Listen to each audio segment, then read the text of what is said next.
इच्छा और भय हमारे मन में निरंतर अशांति की स्थिति पैदा करते हैं, जो हमारे अस्तित्व की अंतर्निहित वास्तविकता को ढक देती है। स्रोतों के अनुसार ये दोनों बल जीवन के ताने बाने हैं और मौलिक रूप से दर्द और एक अलग स्वयं की झूठी भावना में निहित हैं। यहाँ विस्तार से बताया गया है कि वे हमारी स्वाभाविक अवस्था में कैसे बाधा डालते हैं।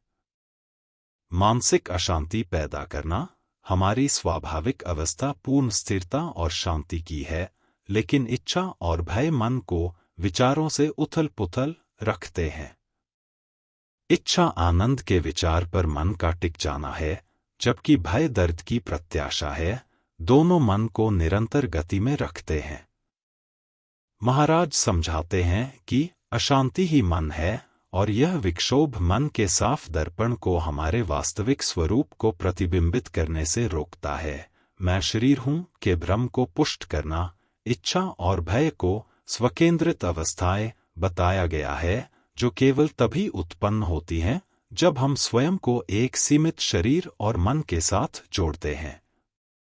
भय अनिवार्य रूप से आत्मविनाश का डर है और इच्छा इस सीमित की रक्षा, निरंतरता और विस्तार करने का आग्रह है।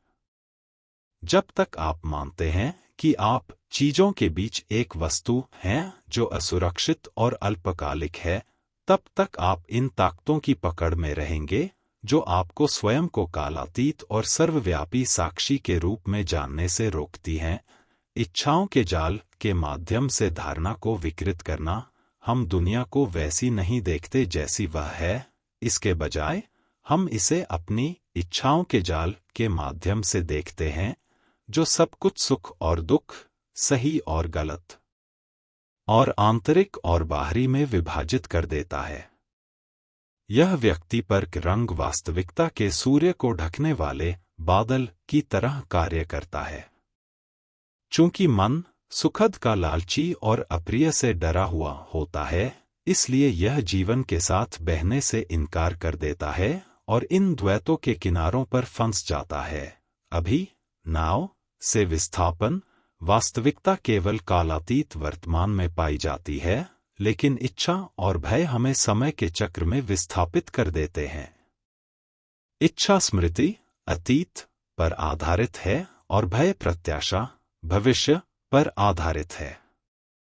जिसे हम दोहराना चाहते हैं या जिससे हम बचना चाहते हैं, उस पर विचार करके मन हमेशा अतीत और भविष्य के बीच डोलता रहता है और वर्तमान के उस क्षण को खो देता है जहां हमारी स्वाभाविक अवस्था सुलभ है।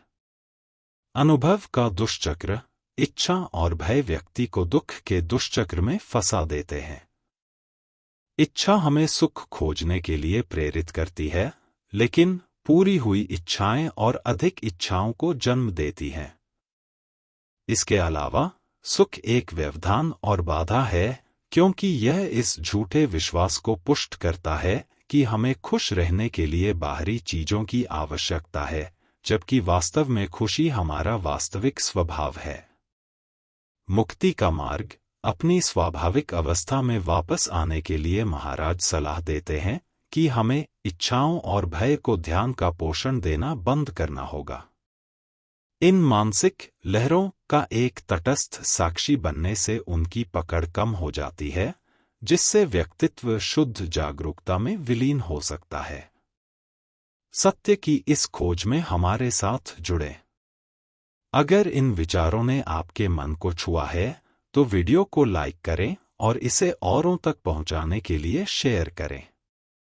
ऐसी ही और गहरी अंतर्दृष्टि के लिए सब्सक्राइब बटन दबाएं।